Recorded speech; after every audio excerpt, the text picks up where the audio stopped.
Okay, ligtas ka na ba? So, kaibigan, ligtas ka na ba? Ito po yung isa sa napakahalagang tanong na dapat ang sagot natin ay oo. Ito po kasi ay sumusukat sa totoong kalagayan ng tao sa buhay Kristyanismo. Ngunit kung tatanungin natin kung paano naligtas, kapansin-pansin ang hindi tiyak at iba't ibang paraan ng kaligtasan ng kanilang sagot tungkol sa kaligtasan. Kapansin-pansin din sa Biblia ay mayroong maigpit na usapin sa paraan tungkol sa kaligtasan.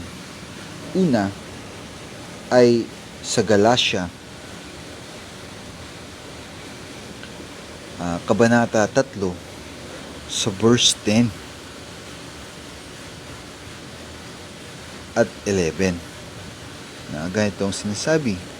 So, ang lahat ng nagtitiwala sa pagsunod sa kautusan ay nasa ilalim ng isang sumpa sapagkat nasusulat, sumpain ang hindi sumusunod sa lahat ng nakasulat sa aklat ng kautusan.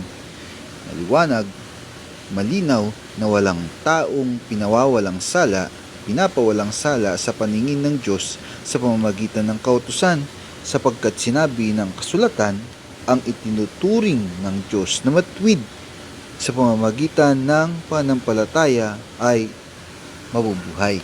So, ang pinag-uusapan po dyan ay yung unang paraan ng kaligtasan na tinatawag na unang tipad. At ang pangalawa ay ang nasa aklat ng Hebreo sa Kabanata 8, Hebreo. Nangyari? Ayaw lumipat ng aking Bible sa Hebreo. Sa Kabanata 8, verse 8 at 9. Sabi rito, ngunit nakita ng Diyos ang pagkukulang ng kanyang bayan, kaya't sinabi niya, darating ang mga araw, sabi ng Panginoon, nagagawa ko ng bagong tipan sa bayang Israel at sa bayang Juda. 9. Hindi ito magiging katulad ng tipang ginawa ko sa kanilang mga ninuno nang ilabas ko sila sa Egipto, sapagkat hindi sila naging tapat sa pakikipagtipan sa akin, kaya't sila'y aking pinabayaan. At sabi sa verse 13, nang sabihin ng Diyos ang tungkol sa bagong tipan, pinawalang bisa na niya ang una, at anumang nawawalan ng bisa at naluluma ay malapit nang mawala. Nangangahulugan, mula sa lumang tipan ay nagtatag ang Diyos ng bagong paraan ng kaligtasan na tinawag na bagong tipan. Yap, kapatid. Sa Biblia, dalawa lang ang paraan ng kaligtasan na tinatag ng Diyos. Ang lumang tipan at ang bagong tipan na siyang mabuting balitang mula sa Diyos para sa ating kaligtasan. Ngayon, kung gusto mong matiyak ang iyong kalagayan sa buhay Kristyanismo, sa tanong na ligtas ka na ba, ang topic na ito ang para sa iyo. Bilang mananampalataya, ang gagamitin nating pamantayan ay ang Biblia. Ako nga po pala si Brad June at ginawa ko po ang topic na ito upang aking may record at may share ang aking natutunan at napakinggan. At ang ating aaralin ay ang aklat ng Efeso, chapter 2. At ang una nating babasahin ay ang nasa verse 1 to 3. Una nating talakayin ay bakit nga ba kailangang mailigtas ang tao.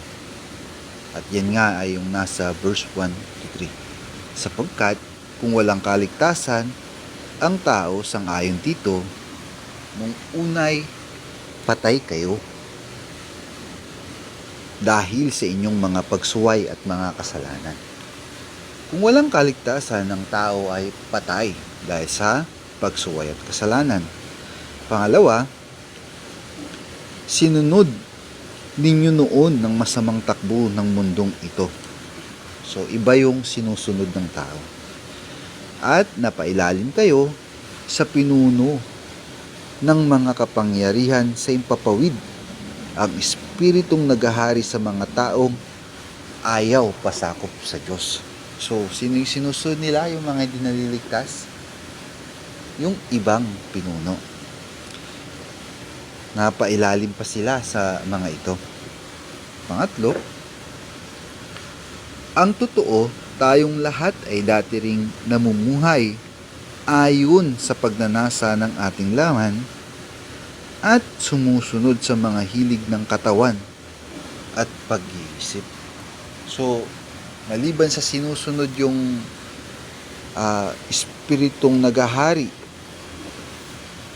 espiritong pangkalawakan, ay sinusunod din ng tao yung kanyang nasa, masasamang nasa ng ating laman.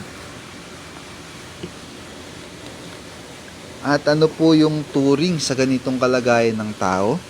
Sabi po dyan, sa verse 3, kaya't sa ating likas na kalagayan, kabilang tayo sa mga taong kinapupuutan ng Diyos. So,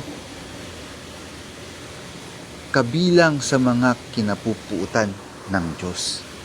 At iyan daw po ay likas. Sabi po dyan, yan ay likas.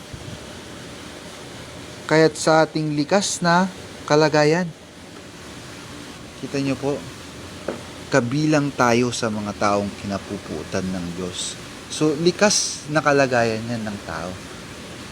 Kung wala ang tao sa totoong kaligtasan, andun pa siya sa kanyang likas na kalagayan na kinapupuutan ng Diyos. At ano po ang tiyak dyan kung nasa ganyang kalagayan ng tao? Tiyak ang kapahamakan at parusa. So, paano nga ba maiaalis ang tao sa kalagayang ito? Mayroon bang magagawa o may dadagdag ang tao upang maligtas? Tuluyan na nga bang hinayaan ng Diyos ang tao sa kapahamakan?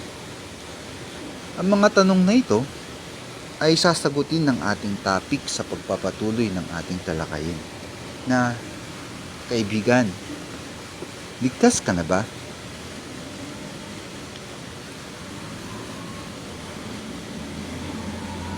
At sa susunod po na ating upload